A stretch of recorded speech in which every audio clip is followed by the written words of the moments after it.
స్వామి చెప్పాడు, దేవ ఈ వరలక్ష్మి వ్రతమును ఆది దేవతగా ఎవరిని చేసిరి, ఈ వ్రతం చేయవలసిన విధానము తెలియజేయమని పార్వతీదేవి అడిగింది. కాత్యాయని, ఈ వరలక్ష్మి వ్రతమును వివరంగా చెప్తాను. భక్తి శ్రద్ధలతో పూర్వము మొదటి దేశంలో కుండినం అనేటువంటి ఒక నగరం ఒకటి కలదు. అది చాలా రమణీయంగా ఉండదు.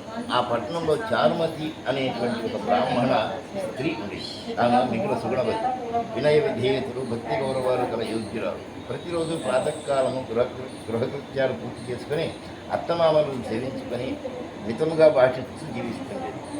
వరలక్ష్మి వ్రతానికి ఆదిదేవత అయిన వరలక్ష్మీదేవి ఒకనాటి రాత్రి సమయంలో చారుమతి కలలో సాక్షాత్కరించి, చారుమతి నీ యందు అనుగ్రహం కలిగిందాను, శ్రావణ పౌర్ణమి నాటి ముందు వచ్చి శుక్రవారం నాడు నన్ను పూజించింది, నీకు కోరిన విధముగా కోరికలన్నీ తీర్చేదనని అంతర్ధానమైంది. చారుమతి అత్యంత ఆనందం పొంది, దీన్ని నీ కృపాకటాక్షం కలిగిన వారు ధన్యులు, వారు సంపన్నులుగా విద్వాంసులుగా అయ్యేందురు, పూర్వజన సుకృతం వల్ల నీ పాద దర్శనం నాకు కలిగింది అని పరిపరి విధాల వరలక్ష్మీదేవిని స్థితించి సృష్టించారు. చారుమతీదేవి మేల్కొని అదంతా కలగా గుర్తించి తన కన్న భర్తకు అత్తమామలకు తెలియజేసింది. వారు మిక్కిలి ఆనందించిన వారై చారుమతి వరలక్ష్మి వ్రతం చేసుకోవాల్సిందని చెప్పారు. ఊరిలోని వనితలను చారుమతి పౌర్ణమి రోజు ముందు రాబోయే శ్రావణ శుక్రవారం రోజున తలాల స్నానం చేసి పట్టు వస్త్రాలు ధరించి అందరూ చారుమతి గృహానికి చేరుకున్నారు. ఆమె గృహంలో మండపం ఏర్పాటు చేసి ఆ మండపంపై బియ్యం పోసి పంచపల్లవారు మొదలైనవి ఏర్పాటు చేసి వరలక్ష్మీదేవిని సంకల్ప విధంతో సర్వమంగళ మాంగళ్యే శివే సర్వార్థసాధికే శరణ్యే త్రయంబకే దేవి నారాయణి నమోస్తుతే అని ఆహ్వానించి ప్రతిష్ఠించుకున్నారు. అమ్మవారిని షోడశోపచారాలతో పూజించారు. భక్ష్యభోజ్యాలను నివేదించారు. 9 రోజుల తోరము చేతికి పట్టుకున్నారు. ప్రదక్షిణ నమస్కారాలు చేశారు. ఈ విధముగా మొదటి ప్రదక్షిణ చేయగానే వాళ్ళ కాలియకు అందేలు ఏర్పడినాయి.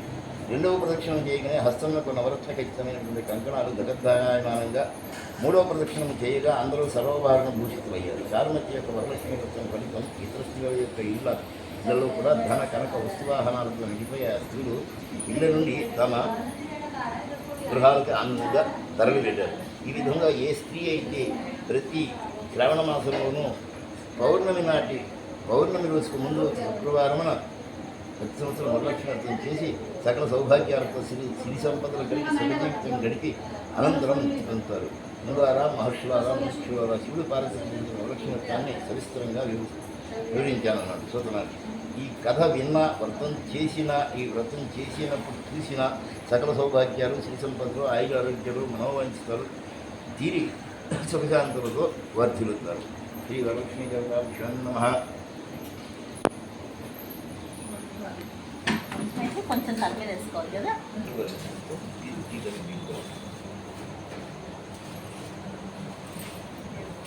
అక్కడ కొంచెం పైన